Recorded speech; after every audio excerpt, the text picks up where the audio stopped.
Today, I want to talk to you about being at peace after a breakup.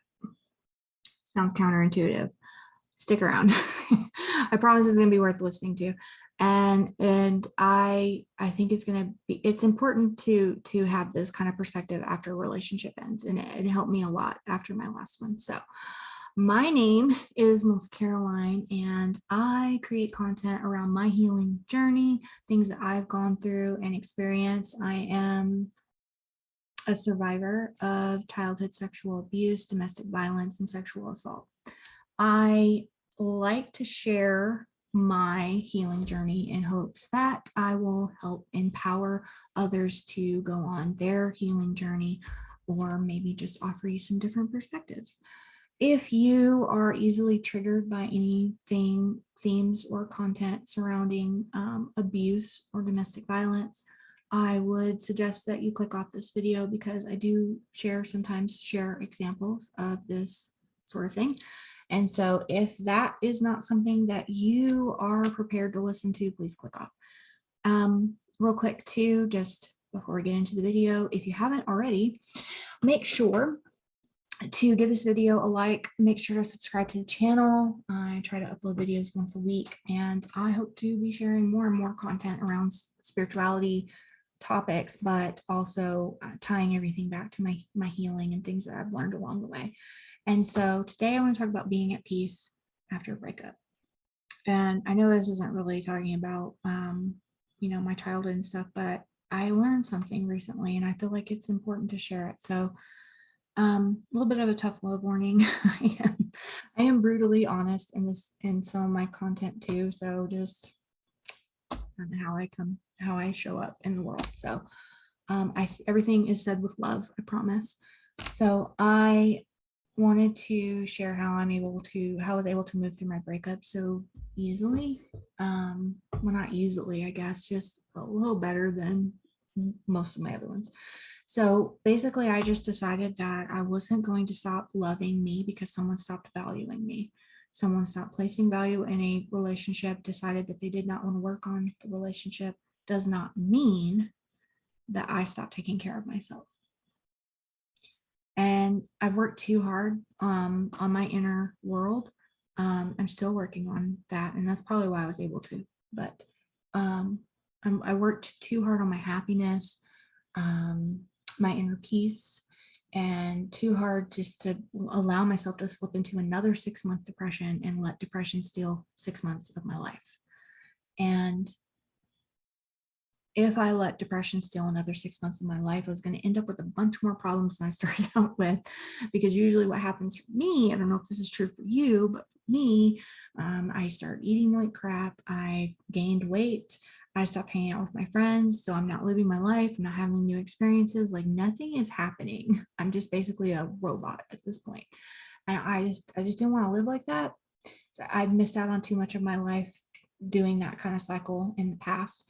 And I just refused to add that chapter to my book. And again, and now, I don't want to come across as me just saying suppress your emotions, because that's not what's happening here.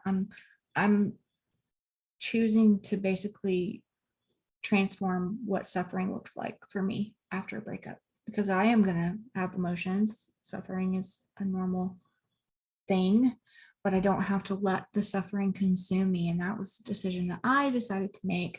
And I just chose to process what was going on instead of allowing it to control my life. So here's how I move forward. I journal my emotions. Mood journaling has been really powerful for my healing from my childhood trauma. And domestic violence and all of that. So I just took that and applied it to this. And I journaled about my emotions. And it's really cool because you can write everything down. And I'm not saying go into your journal and be like, dear diary, today I went to the store. Like, that's not what I'm talking about. I'm not talking about you describing your day. I'm talking about describing your emotions, how you're feeling. So if somebody triggers you, you journal about it. If you're watching a YouTube video and something comes up and you're triggered, you go and journal about it. And what's cool is you can go back through that journal and you can look for patterns emotions, and you can kind of learn from the things that you're experiencing.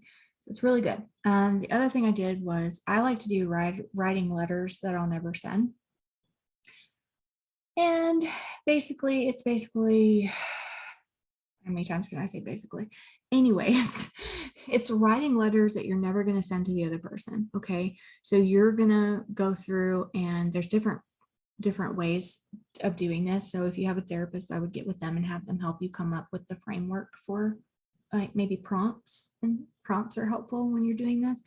But essentially, it is writing letters about the situation, about what happened, your perspective, what you wish had been different, what you learned, and then forgiving is how I kind of do mine.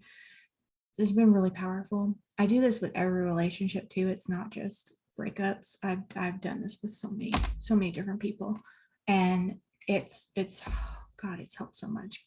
Because I think sometimes we get caught up in the little hamster wheel of thinking somebody else is supposed to give us our closure, when we actually have the power to get closure. So that's really helpful. Another thing I did was I made a list of things that I liked and things that I didn't like.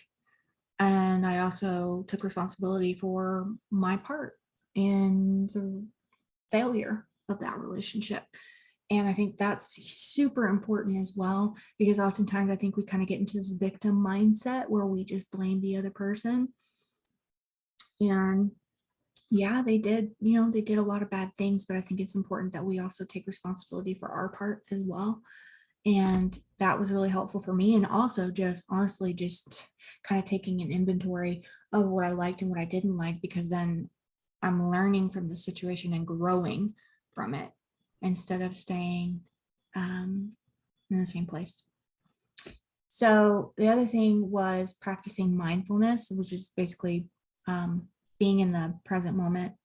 And that's really hard for someone that has CPTSD and childhood trauma, because a lot of times whenever we get into these mindfulness practices, that's when trauma likes to bubble up to the surface. At least for me, this isn't everyone, this is what happens to me. There are memories that come up that I would care not to look at. And so it's really hard to practice mindfulness when you've had any sort of trauma, but everyone is different, and how you move through that is going to look different for everyone. I'm not going to offer advice on that, and just telling you this is something that worked for me.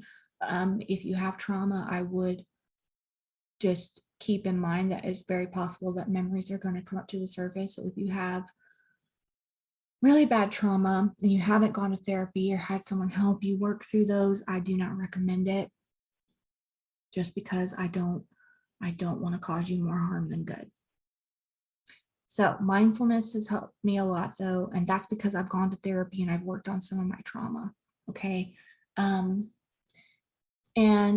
the other thing that I did was I removed them, their friends and their family from my social media, from my Facebook, where I share most of the content on. And it wasn't anything personal. And so I don't, sometimes we get into a headspace where we don't want to hurt someone else's feelings. So we allow them to stay on our Facebook or any of our platforms. And at the end of the day, it's nothing personal. And if they take it personally, that's on them. You're not responsible for how they take it. And you're not responsible for how they react to that. And just know that it's not personal. It's just you taking ownership of your personal space and creating a safe place for you to share things that you want to share.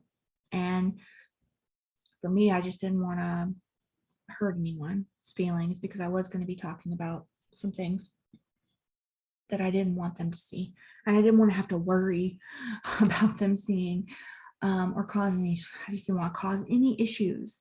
And so I took them off my Facebook, and I think that helped me a lot. And you can do this with anyone, honestly. I mean, I know people that don't even have their mom on their Facebook because they don't want them to see some of the things that they talk about. I mean, it's your Facebook. It's your Facebook profile. You are the gatekeeper. You get to decide who gets to stay and who needs to leave. It's as simple as that. The other thing I did was no contact rule, which is a little harder for me because wanting to maintain a relationship with my stepdaughter is a little more difficult. So when kids are involved, it's really hard. Um, but and it's a little different for me because I am a step parent. So really just, it's more complicated. But I did say at the end of the relationship that I would still like to be a part of her life if that was okay. He said yes. And so we decided that we would only have conversations um, around her and those sorts of things. So there would be no contact outside of that.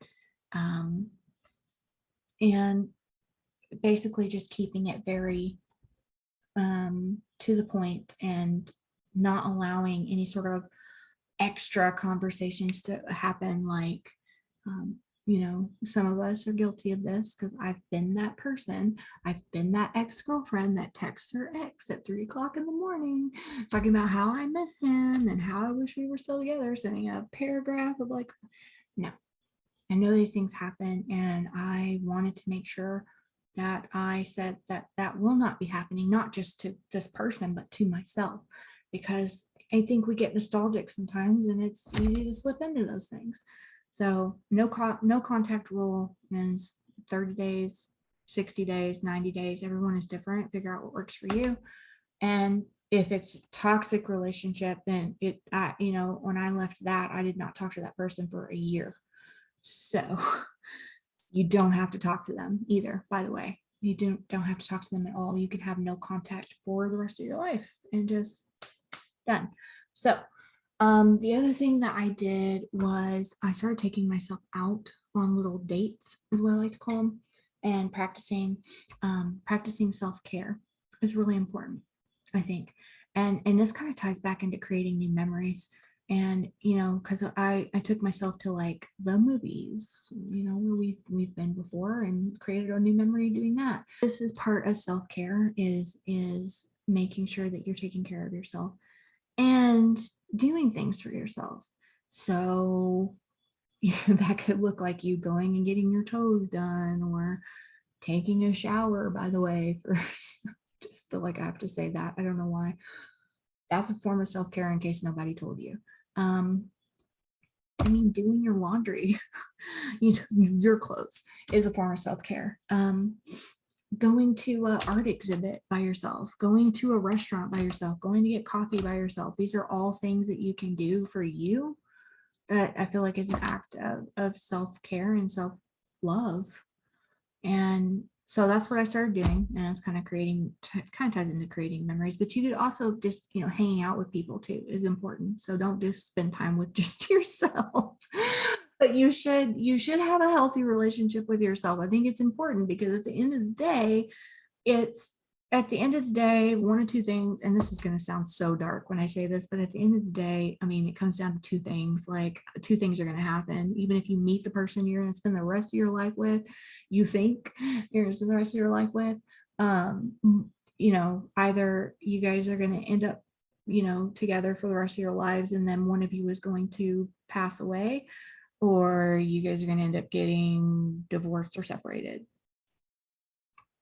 So why not have a healthy relationship with yourself so that you know that you are okay and you are happy by yourself? That's all I'm saying. So I think it's just, and I went through this whole, I think the reason why I decided to change my whole perspective on this is because I just was like, why does everyone think that after a breakup that you're just supposed to be sad? Like, is that what I'm just supposed to be? Like, I don't want to be that. I don't want to be sad. I don't want to miss out on my life. Like, why do I have to fall into depression? Because I'm like, this whole breakup actually happened right in the middle of a really awesome class that I'm taking. And I was having so many breakthroughs in this class that I didn't want to stop, I didn't want to stop taking that class. I didn't want to stop working on myself. I didn't want to stop growing. And I was like, it doesn't have to look like this. Like, it just, who said it had to look like that? I don't know, but it feels like a societal norm. And maybe it's movies, like, you have that scene where the girl's like eating a pint of ice cream and crying herself to sleep and wine and getting drunk and making bad decisions. Like, it's like, no, like, I don't want to do any of that. And I didn't want to either fall into it. I didn't want to also, because I feel like when we go down that path, we're more likely to also try to get our ex back, or break a no contact rule, those, things. And yeah, so I think it's important that we change our outlook on this. It doesn't have to, I'm not saying you have to be skipping down the streets and happy every single day. You're going to have bad days, but I would like to move through them gracefully and have control of my emotions. So I have a good experience at the end of the day and I don't lose 6 months of my life. You're allowed to suffer and feel your emotions. Okay. It's all part of the human experience. We have emotional reactions to things. Don't push those things down, but learn to process them. And it's, and this is the other thing is like, I feel like I have to say this too. It's not your ex's responsibility to fix you. This is the other reason why people break the no contact rule. If you've ever wondered why you contacted an ex when you were feeling some type of way, it's a lot of times we do this because we're looking for them to fix us. And that's not their job. It's your job to fix you. And, you're no longer allowed to let this pain just consume your life. Okay. This is me telling you that, do what you will with that. But these are some things that I wrote down that I started saying to myself. So the first one was, you're no longer allowed to let it consume your life. You're allowed to move on and let them go. You're no longer allowed to chase them or allow them to flirt with you when they're bored and lonely, because let's be real, that's usually what happens. You're allowed to have no contact or minimal contact if there's kids involved. You're no longer allowed to constantly message your ex. No more phone calls, no more texts, no more emails, nothing. No late night booty calls, nothing. Do not downgrade the relationship to a booty call. Okay, that's just disrespectful to whatever that relationship was. If it was it had good aspects to it, it makes it kind of feel cheap at that point. You just downgraded it, and it's disrespectful to you, in my opinion. Why would you want to do that? And gosh, it's just about having self-respect and loving yourself enough to walk away from something that's not serving you anymore. And it's really hard when you're not the one, when you're the one being left, it's like 10 times worse, I think. So, and I spent so many months after a breakup, not living for me, trying to live my life and just hyper focused on this person. And I've done that whole get your ex back thing, and it works, but it's usually not worth it, because there's a reason why that relationship didn't work the first and the sixth time that you guys have been through this. There's a reason why it's not working. The fundamentals of that relationship are not changing. You guys are just recycling, and it's just not worth it. If the fundamentals of that relationship are not being healed or changed, then you're just going to keep repeating the same cycles. And it's not worth it to get hyper focused on someone and allow that to just consume you either. You need to go and live your life. Live your life. I spent so many months after a breakup not living for me. I just can't do it anymore. And I know depression is hard. I get it. Seek professional help if you need to. There's no shame in that. And don't let anyone tell you otherwise. You're not re-victimizing yourself when you seek therapy. Okay. I know it may seem like you're being mean, if you have to tell someone that we can't talk and I need space and like all these things, but it's not. And I know not talking to them sounds counterintuitive because you want them back. But here's the thing. When you create space, that's what you're doing. You're creating space in your life. Either they're going to come back or a new person. And I'm just going to say this again. Them coming back is probably not a good thing. There are some relationships that do work with that. But, as with anything, there's exceptions to the rule. But It's not always the case. So I'm just giving you a realistic perspective. Okay. And I know, I know it's hard, but this is what's healthiest for you, is creating that distance, that time, that space in your life to work on yourself and value yourself. And the other thing is, like, a lot of times when we try to like downgrade the relationship, some of us are almost trying to breathe life back into. And the thing is like, that relationship died. Whatever you guys had before, it's dead. You're trying to bring a dead horse back to life. And it died the day that it ended. The relationship ended. So even if you guys did get back together, you would have to have a whole new relationship for it to work. And that might not even work. But I'm just saying, like, people just keep trying to bring stuff back from the dead. There's a reason why it died. And there's a reason it didn't work. Because if it did work, you guys would still be together, right? Nostalgia can kick in, and suddenly you miss them. I get it. This happens for me sometimes too, and you've suddenly forgotten about all your problems. And this is why I made the list of things that I liked and things that I didn't like in the relationship, because it allowed me to remind myself whenever I would get nostalgic of why that relationship didn't work. Let them go. Okay. It's an act of self-love. It's self-respect. You deserve more. You are worth more, and your time is so precious, and we don't know how much time we have. We don't. And we have to love ourselves enough to let go. Stop trying to control what's happening. You're just causing yourself even more suffering when you try to control that situation. Just accept it. Be at peace with what's happening. Otherwise, we're just the designers of our own cages. And what's funny is we've designed this cycle that we think we're stuck in, and we're in this cage, and we have the tools or the key to get out, and we're just choosing not to at the end of the day. And I know it's going to be really hard for some of you to hear. I've been in those type of relationships. It was hard for me to hear that too, but it's, you can get out of that and break the cycle. You're allowed to feel the pain of it. Just don't let it consume you. I believe in you, and I believe that you can grow from this experience just like I did. And I'm still growing and still learning. And yeah, it's all part of the human experience at the end of the day. So at the end of, and it's just data.